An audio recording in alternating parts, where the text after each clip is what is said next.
been in ABC Unified School District band programs and music programs for several years. So I would like to recognize our band directors at different levels, starting with our elementary school band directors. A few of them are here. Victor Fernandez. Catherine King. Paul Ocelot. And Shane White. They're not there. And then we have our middle school band director group, Mr. Rafael Arenas from Kennedy Middle School. He also works with Ferguson and Melbourne Elementaries. Michael Battaglia from the high school director. He also supports the program with Brad. Mr. Matthew Gullett. Mr. Gullett makes me feel old because I remember when he was a beginning teacher at Betty. Now he's all grown. I'm all old. Mr. David Lopez.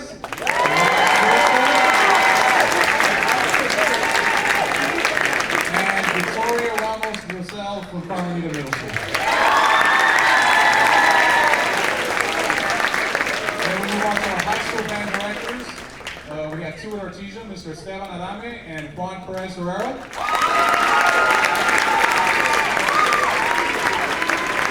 From Whitney Middle School and Whitney High School, Stephen Clements. Representing Gar High School, Mr. Matthew Miller and Mr. Darren Loney.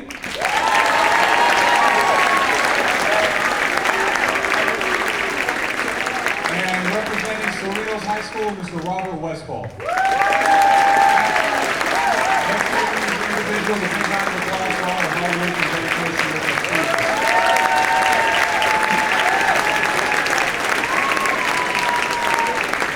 Before we continue, I'd like to recognize some of our high school administrators that are here with us today, starting with Gar High School, Mr. Jeffrey Hernandez, the principal. We also have from Artesia High School, the interim principal, Ms. Rosie Gomez. And representing Whitney High School, Ms. Andrea Seo Chang. I also want to take a moment to recognize Ms. Liz Su. She's our secretary in secondary schools and has been instrumental in running around and helping coordinate all the ins and outs of this event. But with that, we move on to our high school guest conductor, Dr. Travis J. Cross.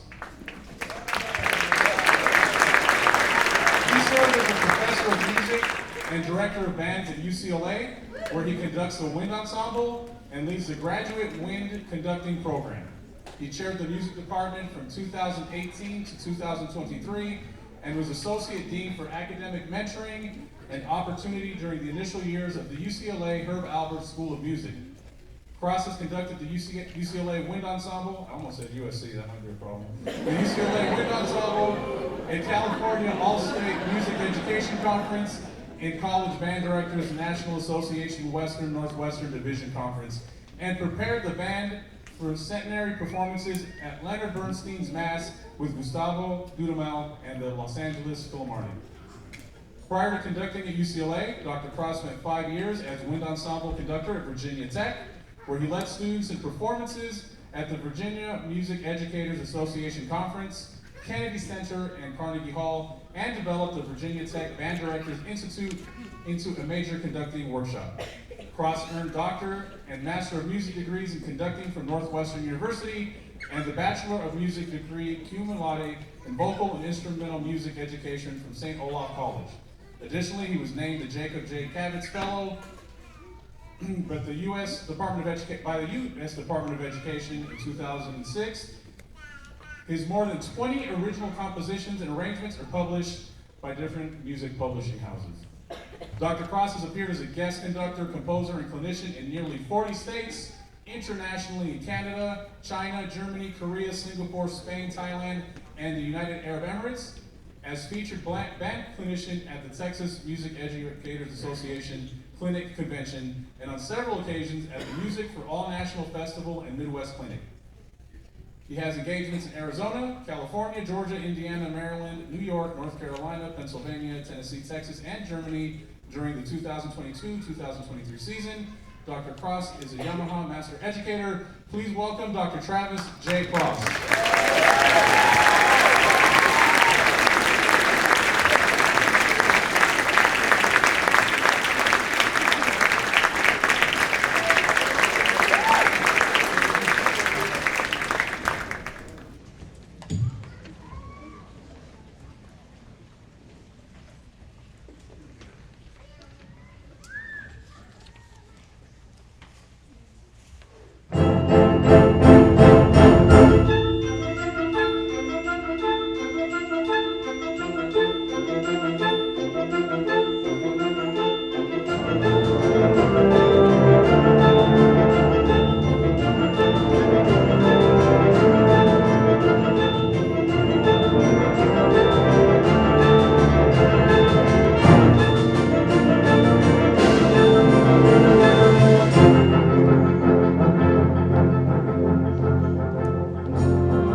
everyone, and thank you for being here. Every time I find myself in front of a microphone and an audience, the first thing I do is thank the audience for making the choice to be here.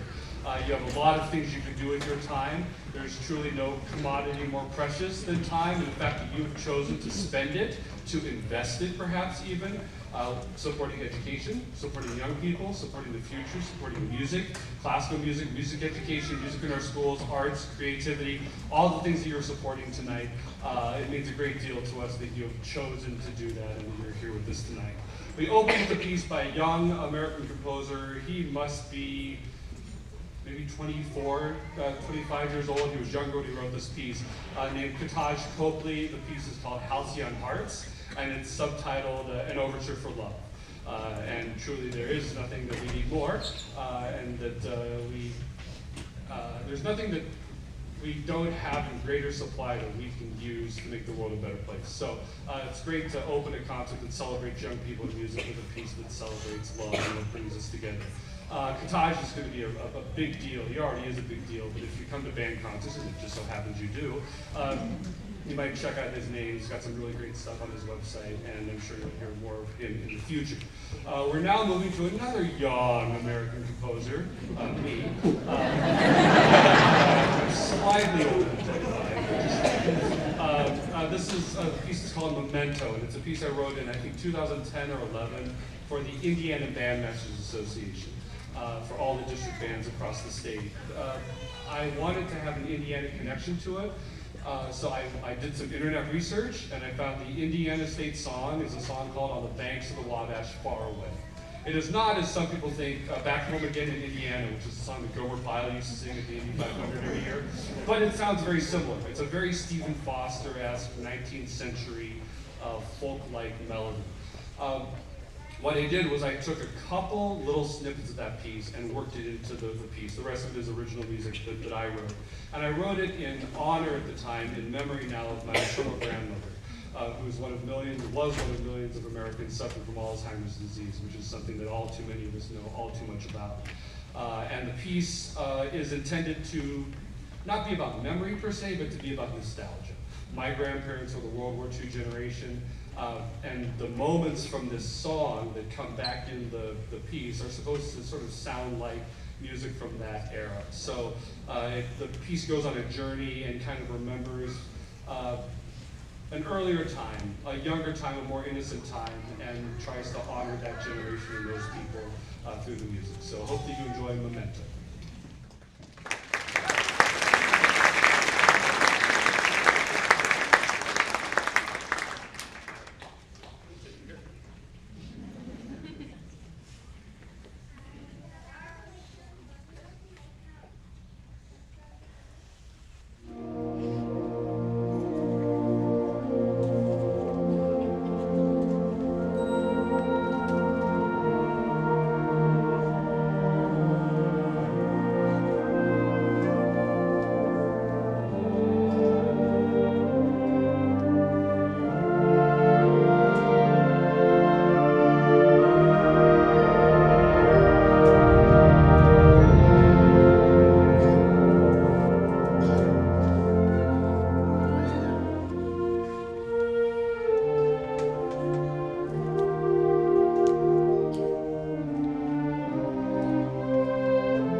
every band concert needs to have a march, but boy, there are a lot of good ones.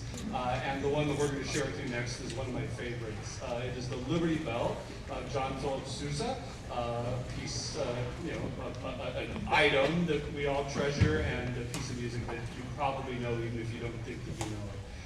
And really, what a wonderful way to honor our country, our nation, the people who serve, the people who work hard, with a symbol that has been a little bit frayed, but still survives to this day and shows us the way forward. So this is John Philip Sousa's The Liberty Bell.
So our last piece is the longest piece. It's a little 7.5, 8 minutes long. It's called Variations on a Korean Folk Song. And it's in several little parts. There are 2 or 3 times where it'll stop, there'll be a little pause. If you're nervous about when the piece is over, trust me, you'll know when the piece is over. And if you just want to wait for people to start clapping, that's fine too. Never feel nervous about that. The piece was written by John Chance, an American composer. He served in Korea after the Korea War in the late 1950s, so he had some first-person experience there. And he took the most familiar tune in Korea, Arirang, and set it in a very Western style, and takes it, there's an initial setting, there's kind of, it almost sounds like a wild Western, big expansive setting, then there's a really fast setting, there's a, it almost sounds like a lounge act setting, kind of like a nightclub, then there's like a march, and he does all kinds of cool stuff with it, and I think he does it with a lot of integrity, and with a lot of grace. You know, there are pieces that sort of take something, appropriate something, if you will, and then sort of do all kinds of crazy things with it. This piece, I think he treats with great respect and great reverence, and has created a classic. You know, this was like kind of the big award-winning piece for band in 1961 or whenever it came out, and shows you a little bit how far the band field has come. Like in 1961, this is about the hardest piece that was written, not quite, but one of the hardest pieces that was written, and now it's a piece that we can put together in 4 rehearsals with a really talented high school group. So before we play that piece, again, because I find myself in front of a microphone, let me just share a very brief thought with you. I'm sort of preaching to the choir, or preaching to the band. You are here because you support these young people, you support what they do, you support the arts in education. But the message that I would share with you, and hope that you can take with you back into the world, is we talk a lot about music making kids smarter. We talk a lot about how participation in band, choir, orchestra can help raise their test scores. It can help get their grades up, better chance of getting into college X or Y. And I am happy to come with you to the meeting and hold a sign that says that. I will march in that parade. I got your back. I am on board when it comes to music making them smarter, because I think it does. I think it connects some neural pathways that wouldn't be connected otherwise. But I don't do music because it makes them smarter. I do music because it makes kids better. It is not just about what else they can do with it. It's that music is a form of human expression, one of the purest and most direct forms of human expression. It teaches them that it's okay to make things that are beautiful. It's okay to care about making things that are beautiful. It's okay to express themselves. It's okay to have feelings and big feelings and find a way to get them out. It's okay to do that in a community with other students, other young people working together to make it happen. I think that's what makes music so valuable. It's what it does for their lives, for their families, for their relationships, for their communities, for their world. You know, this band didn't exist as a band 3 weeks ago. They had maybe 4 rehearsals where they got together, a few with me, one with their teachers. Now, they all had talent, and they all had, you heard them practice for hours and hours in the basement and doing all that. I mean, this didn't just happen in the last 3 weeks, but as a band, they didn't exist. They weren't a group together until about 3 weeks ago. Roughly 10 hours of rehearsal maybe that has gone into this performance. That takes sacrifice, it takes compromise, it takes listening, it takes finding a way to make things work. And I think, I say this all the time, if we can get a stage big enough to put the U.S. House of Representatives in an honor band for a weekend, they would figure out how to do some things that they don't know how to do.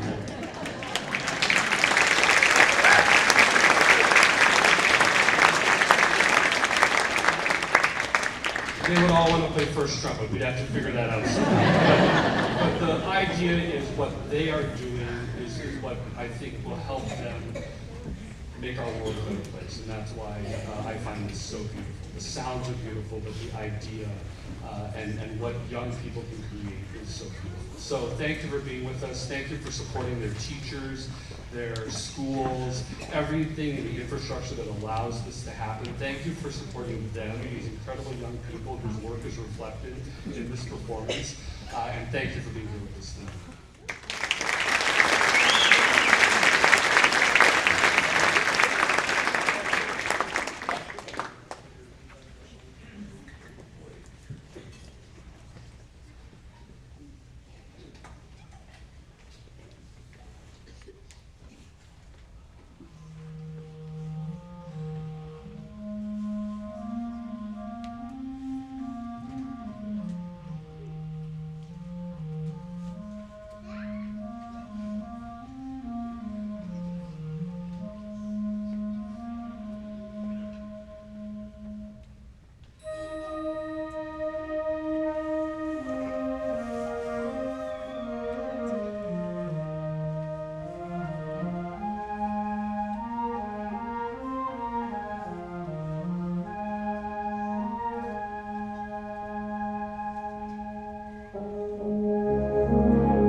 One last round of applause for these great students for 2024 ABC Unified School District High School Honor Band. Give a big round of applause. Thanks to everyone who came out tonight. Continue supporting your kids in the arts and music. It's a great outlet for them. It produces great things. These are some of the best students in the ABC Unified School District. And have a safe ride home.